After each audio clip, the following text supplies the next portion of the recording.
नमस्कार। आप जुड़ चुके वॉइस ऑफ एमपी से और मैं हूं अब्दुल अली ईरानी। वॉइस ऑफ एमपी के एक खास कार्यक्रम मेरे सपनों का शहर में आपका स्वागत है। मेरे साथ खास मेहमान मौजूद है, एडवोकेट अमित जी शर्मा साहब। आइए इनसे बात करते हैं। सर, वॉइस ऑफ एमपी में आपका स्वागत है। सबसे पहले मेरा सवाल यह है कि आपके जहन में नीमच, आपके सपनों का शहर कैसा होना चाहिए? नीमच के बारे में यदि बात करेंगे तो सबसे पहली बात तो जहन में आती है कि नीमच सीआरपीएफ की जन्मस्थली है।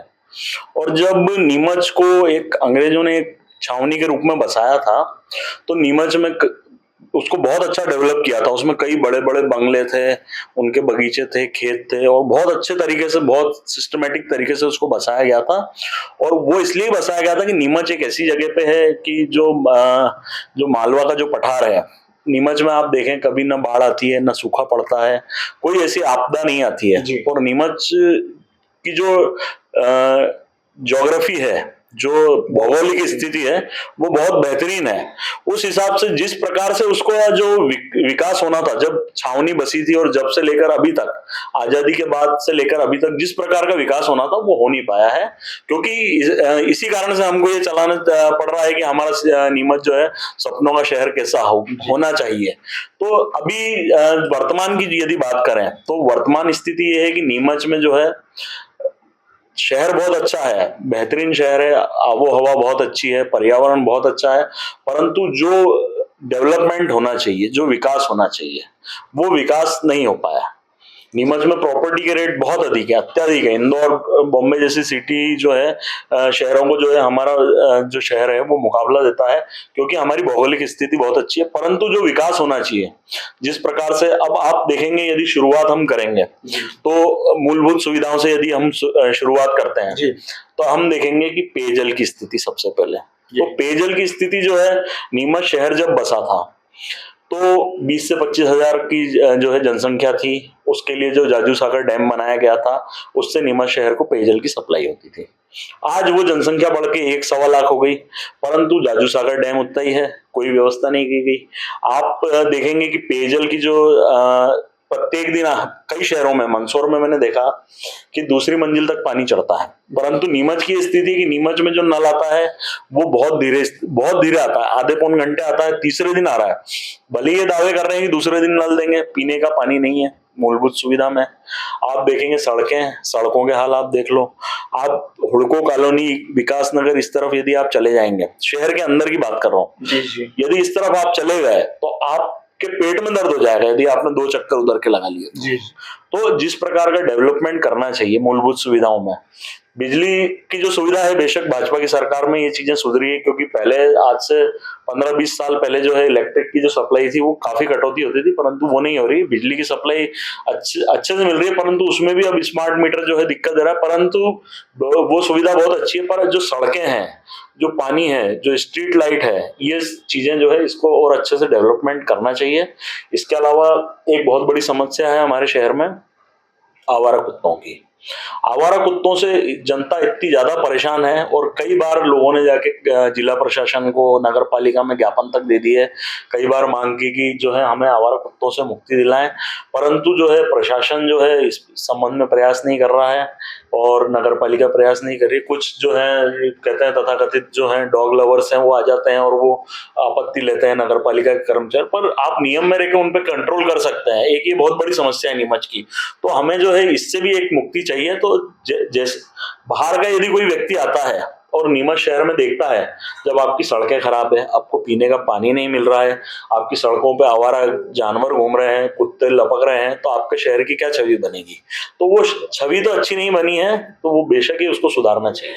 वकील साहब, आपने बात शुरू की अंग्रेजों के जमाने से कि अंग्रेजों के जमाने में नीमच इस तरह का हुआ करता था, जिसकी वजह से अंग्रेजों ने नीमच को चुना और छावनी बनाया। साथ ही आपने मूलभूत समस्याओं की बात करें, इनसे थोड़ा सा और ऊपर जाएं और हम मंदसौर और नीमच से, मंदसौर और चित्तौड़ शहर से तुलना करें, तो इससे इतर आकर आप क्या सोचते हैं, क्या विजन आपके जहन में है शहर को लेकर? नहीं, मंदसौर पहले तो मंदसौर जिले में ही था नीमच, परंतु उधर यदि जैसे ही हम बाउंड्री पार करके राजस्थान में जाते हैं, और राजस्थान में जो चित्तौड़गढ़ जिला है बहुत बेहतरीन जिला है, एक टूरिस्ट प्लेस है वो तो जी। परंतु वहां पर भी जो मूलभूत सुविधाएं हैं जिस प्रकार की देखी मैं स्वयं गया और मैंने जो मूलभूत सुविधाएं देखी, और मूलभूत सुविधाओं में जो पेयजल की स्थिति है राजस्थान में होने के बावजूद वहां बहुत अच्छी स्थिति है। सड़कें बहुत बेहतरीन हैं, सब चीजें, साफ सफाई बहुत अच्छी है। अब हम पिछले 7-8 सालों से ये सुन रहे हैं नीमच को नंबर 1 बनाना है साफ सफाई के मामले में, परंतु नीमच कैसे नंबर 1 बनेगा साफ सफाई में? आपके यहाँ गलियों में झाड़ू तक नहीं लगती है, आपके नगर पालिका के कर्मचारियों पर आपका कंट्रोल नहीं है, राजनीतिक हस्तक्षेप जो छोटा शहर होने के कारण जो है नगर पालिका कर्मचारियों का भी बहुत ज्यादा है, और हर कोई किसी न किसी नेता से जुड़ा। मंदसौर और इधर की बात करें तो इधर ऐसी स्थिति कम है जितनी नीमच में जो स्थिति है। मंदसौर में मैं स्वयं आपको बता रहा था कि जो मैं गया तो मैंने देखा दूसरी मंजिल पर बिना मोटर के पानी चढ़ रहा है। हमारे यहाँ नल में जो पानी आता है वो इतना धीरे आता है कि उसमें आधे घंटे में एक परिवार का गुजारा नहीं हो सकता, आधे पौन घंटे जो नल आता है तीसरे दिन में। तो चित्तौड़ और मंदसौर से तुलना करना तो बेमाना है। दूसरी चीज जो है, चित्तौड़ से यदि जाएंगे तो चित्तौड़ एक जंक्शन है, रेलवे की सुविधा बहुत अच्छी है, वहां से कई जगह तक के लिए ट्रेनें मिलती है। हमको दिल्ली जाना होता है तो हमको चित्तौड़ जाके ट्रेन पकड़नी पड़ती है। पहले नीमच से एक ट्रेन चलती थी दिल्ली के लिए, वो भी बंद कर दी गई। रेलवे की सुविधा आपके पास बिल्कुल नहीं, जबकि हमारे यहाँ जो है नीमच में सीआरपीएफ जो है जन्मस्थली है सीआरपीएफ की, और वर्षों से यहाँ पर है, हजारों रिक्रूट जो है ट्रेनिंग लेते हैं, पूरे देश से लोग आके रहते हैं, परंतु फिर भी हमारे यहाँ इस जिस प्रकार की सुविधा होनी चाहिए वो सुविधा नहीं है। तो रेलवे की कनेक्टिविटी जो है वो भी बहुत आवश्यक है। रेलवे को जो कनेक्ट होना चाहिए बड़ी सिटियों से, जैसे दिल्ली मुख्य रूप से दिल्ली से और कई बड़ी सिटियों से कनेक्ट होना चाहिए, तो वो कनेक्टिविटी नहीं है, उसको बढ़ाना चाहिए।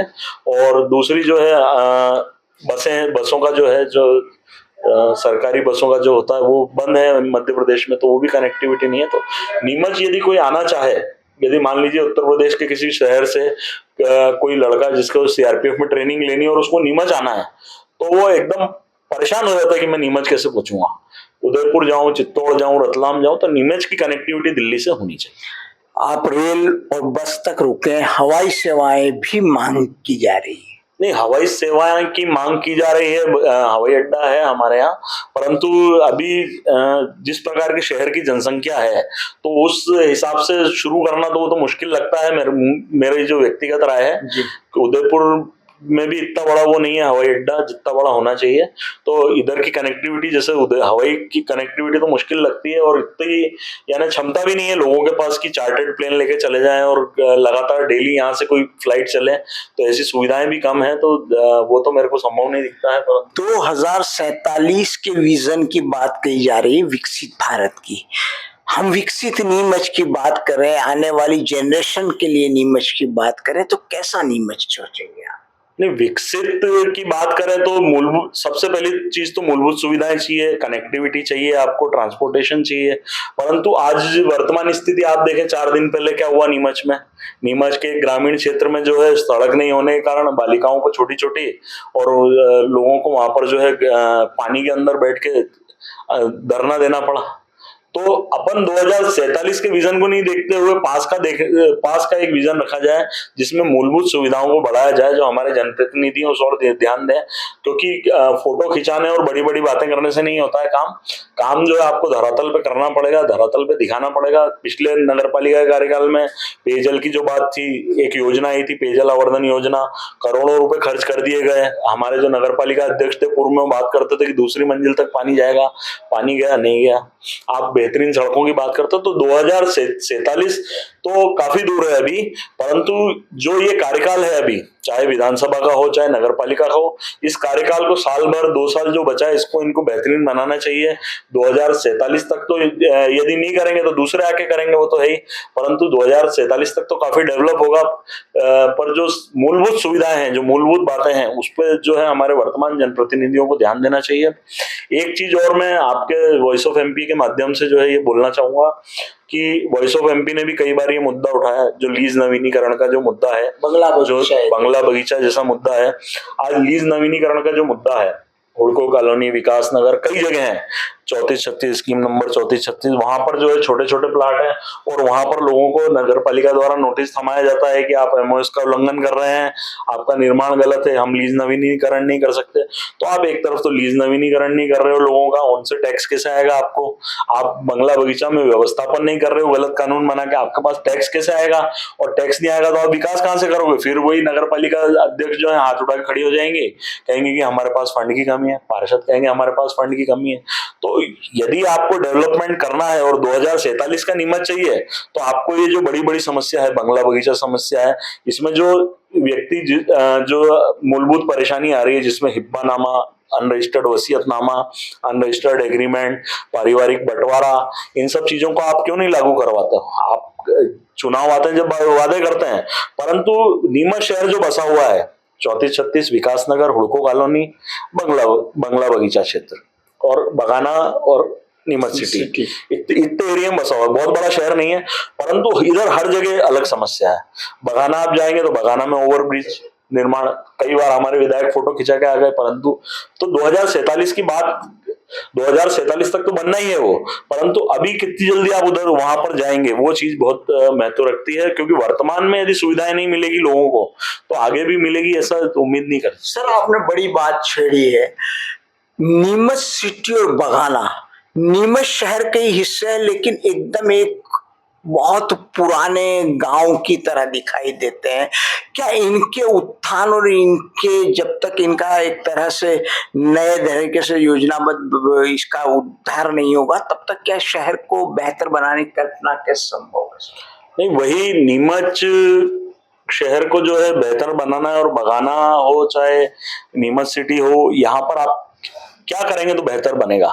तो वही जाके बात वही अटकती कि मूलभूत सुविधाएं, आप जो है मूलभूत सुविधाएं यदि जनता को देंगे, साफ सफाई सबसे बड़ी चीज, सड़कें अच्छी हो, पेयजल व्यवस्था अच्छी हो, ये चीजें अच्छी होगी तो अपने आप जो है शहर का विकास दिखने लगेगा, अपने को नजर आएगा। अपन जैसे बगाने में किसी गली में चले जाते हैं और उस गली में जाते हैं तो जगह जगह कई जगह कचरों के ढेर लगे रहते हैं, तो आपके जो कर्मचारियों पे आपका कंट्रोल नहीं है, वो नहीं कर पा रहे, तो डेवलपमेंट कैसे करोगे? अच्छा, एक चीज ये भी है कि सफाई कर्मियों की भी कमी है नीमच नगर पालिका में, और जब भी इस संबंध में बात होती है तो जो भी जनप्रतिनिधि रहते हैं या फिर जो अधिकारी रहते हैं, वो बात क्या करते हैं, वो ये कहते हैं कि हमारे पास फंड नहीं है।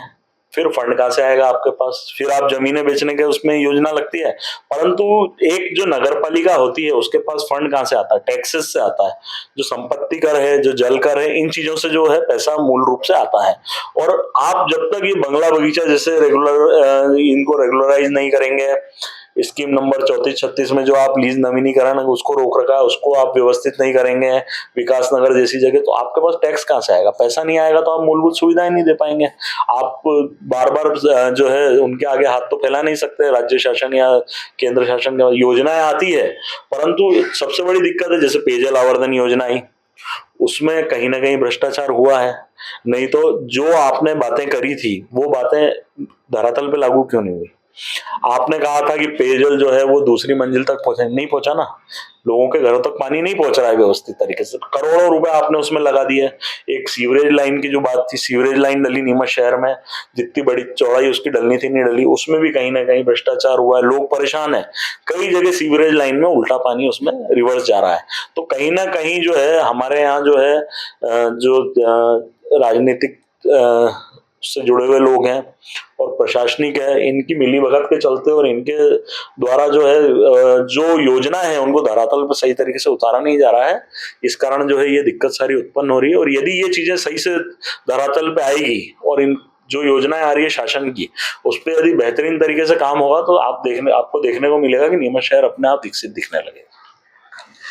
तो आप थे वरिष्ठ एडवोकेट अमित जी शर्मा साहब, जिनका कहना था कि यदि मूलभूत सुविधाओं को लेकर जिम्मेदार लोग जागरूक हो जाए तो निश्चित रूप से शहर का नक्शा बदल सकता है, और साथ ही साथ मेरे सपनों का शहर जिसमें हर नागरिक रहना चाहता है उसे सारी सुविधाएं मिल सकती है। इसी तरह की और अपडेट देखने के लिए बने रहिए हमारे साथ, मेरे सहयोगी महेश नागदा के साथ अब्दुल अली ईरानी।